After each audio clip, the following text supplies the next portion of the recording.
Hi, welcome back. So in today's episode, we will talk about the dining philosopher's problem and how to model that using TLA plus.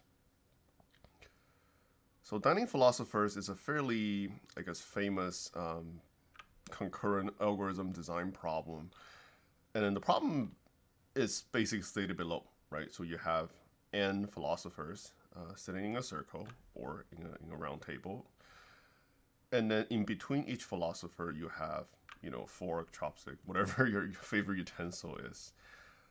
And then yeah, so basically if you have n philosopher, you have n of these utensils that are inserted or placed in between the philosophers.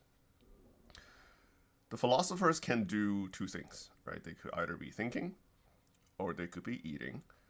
But then for them to eat, they must take both utensils on both of their sides, right? And then so for example, if philosopher one were to eat, let's just assume these are forks, I guess, right? And then so the philosopher need to take both of these forks to, I guess, his or her left and right, and then in order to eat, right? And then obviously when he's eating, in this case philosopher 2 and philosopher 5, they cannot eat, right? Because they cannot take both forks from their sides. And then so there's like multiple variants to this problem, really, right? Like can you ensure the solution is fair, right? Everybody eventually gets to eat, right?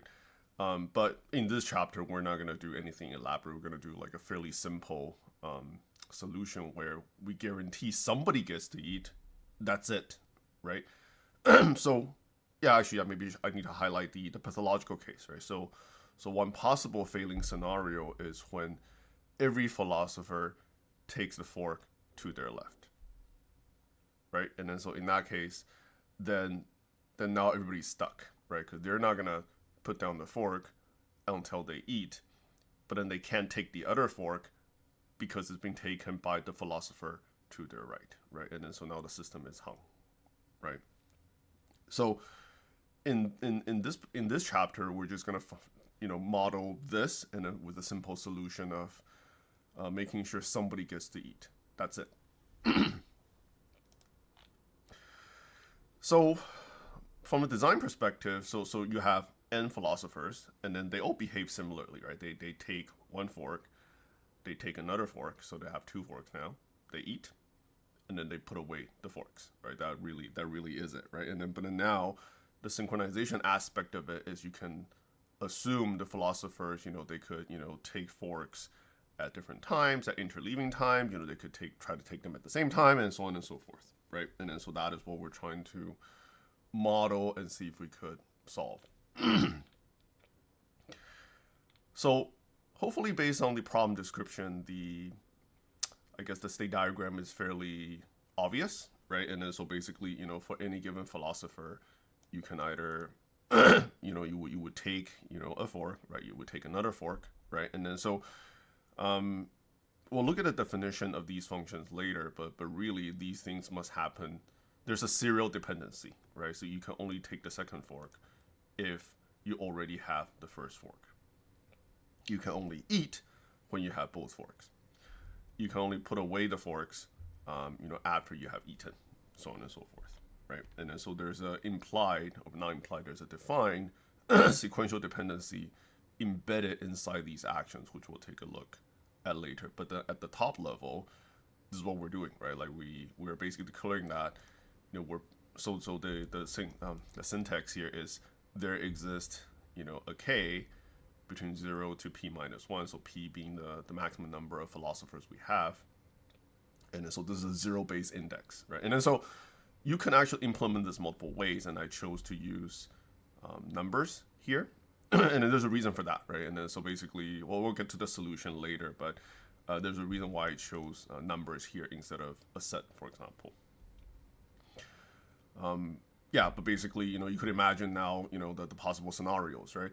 So there exists, for somebody, one of the philosopher would take the first fork, would take the second fork, and then a second philosopher comes in and try to take the first fork, and then maybe he or she cannot, or can or cannot, right? Depending on where the second philosopher sits relative to the first philosopher.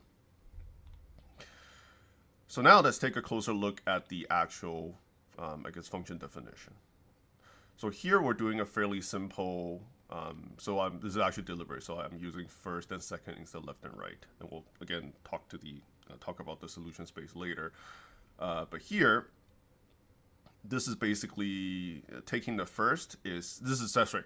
So the first iteration of this is basically modeling it as taking the left fork followed by taking the right fork, right? And then so the definition here is k and k plus 1, and then modulus by p, right? Because in case you're the last philosopher in the table with the highest index, then your second fork is actually the fork with index 0.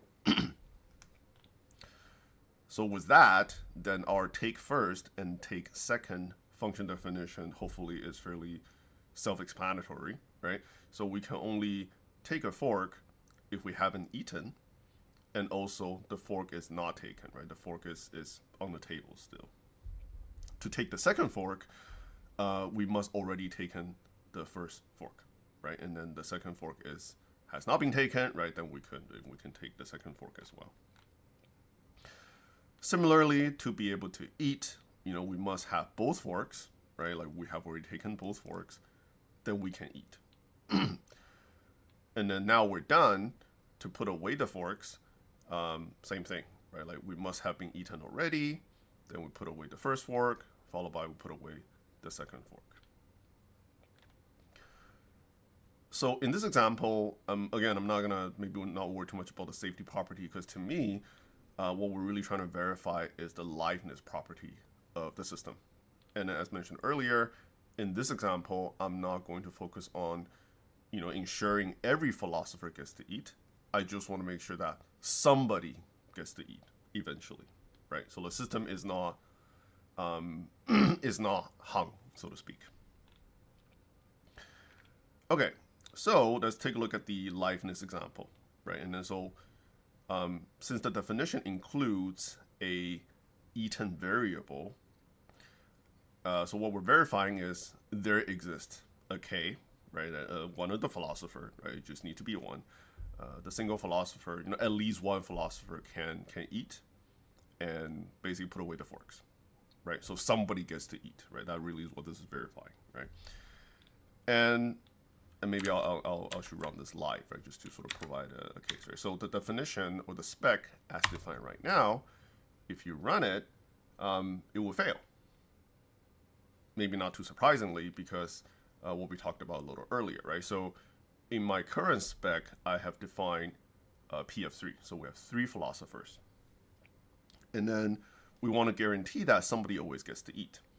But then the problem is, the first pathological case is it's possible for all the philosopher to take the fork to their left, right? And then so if you take a look at the stack trace, you have take first, take first, take first, and then you can see that the forks have been reserved by different. So I guess this is yeah. So the fork 0 has been taken by philosopher 0, fork 1 has been taken by philosopher 1, and fork 2 has been taken by philosopher 2. But they're not going to put down their fork, so they're now stuck. Right? Everybody is holding a fork in their hand, but they can't get the other fork. So a simple way to solve this problem is to simply, instead of always taking left and right for every philosopher, the philosophers instead always take the lowest indexed fork first. And then so we could update the spec to reflect that. So let's go back to the spec, and then so let's replace these two with these two, right? And then so basically, there's a special handling when you are the last philosopher, right? And then so basically for the last philosopher, instead of taking k and 0 in that order, it's actually the other way, or it would be taking 0 and k, so to speak. Okay, so now with this change, now the model passes, right? So basically, the liveness condition passes because they always get to eat. So again, if you look at the what's happening, right? So in the pathological case, where everybody tries to take the left or try to take the first fork first, so in a fully loaded system, and you're the last philosopher to try to take your first fork with the updated code, it would fail, right? Because the first fork for the last philosopher is actually not K, right? Or P. It's actually the index, the fork 0, right? But fork 0 has already been taken by the first philosopher, right? So basically you can't get into a state where everybody has one fork, because the last philosopher will not be able to take fork 0, right? Thus breaking it out of the loop. Yeah, so that's it for today's episode. Again, as usual, thanks for watching. Bye.